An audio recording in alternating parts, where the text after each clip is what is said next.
Trump के जितने भी एक्शंस रहे हैं पिछले कुछ महीनों में, उससे जो भी रिएक्शंस क्रिएट हुए हैं वो अनइंटेंडेड थे, और ये रिएक्शंस ना चाहते हुए भी ग्लोबल ऑर्डर को रीशेप कर रहे हैं यूएसए के अगेंस्ट। और ये चीज़ बहुत ज़्यादा एपरेंट है क्योंकि ब्रिक्स नेशंस और ज़्यादा यूनिफाइड हो चुके हैं। ब्राज़ील के जो प्रेसिडेंट हैं लूला, वो ओपनली इस चीज़ को कह रहे हैं कि दुनिया को एक और एम्परर की नीड नहीं है। यूरोपियन एलाइज डॉलर पे जो अपनी डिपेंडेंस है उसको कम कर रहे हैं। Asian countries like India and China ने भी अपने गोल्ड रिजर्व्स को बढ़ा दिया है। इंडिया और रशिया चाइना की तरफ ज़्यादा पिवट कर रहे हैं, जो हमने एससीओ समिट के अंदर भी देखा था। जो ट्रेडिशनल एलाइज थे यूएसए के, वो आज एक एडवर्सरी की तरह बिहेव कर रहे हैं। जुलाई 7, 2025 को डोनाल्ड ट्रंप ब्रिक्स नेशन को 10% टैरिफ्स की धमकी देते हैं कि जो भी कंट्री ब्रिक्स नेशंस के साथ अलाइन करता है उसके ऊपर वो एडिशनल 10% टैरिफ्स लगाएंगे। और जिसके ऊपर अमेरिकन इकोनॉमिस्ट जेफरी डीन सैक्स का ये कहना था कि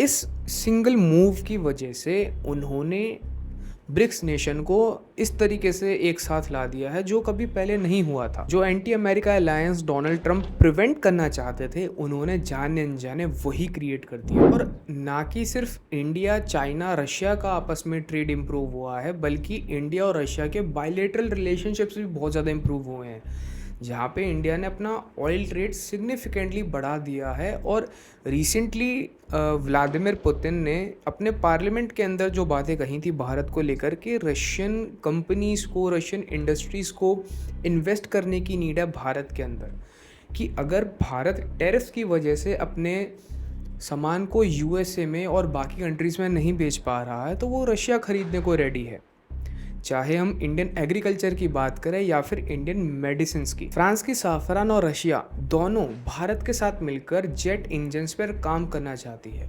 जहाँ पे भारत का प्लान ये है कि ना कि हम सिर्फ अपने 5th या 6th जनरेशन फाइटर जेट्स के लिए इंजन्स बनाएं, बल्कि एक सीरीज ऑफ इंजन्स बनाएं जो डिफरेंट कैटेगरीज के एयरक्राफ्ट्स को सर्व करें।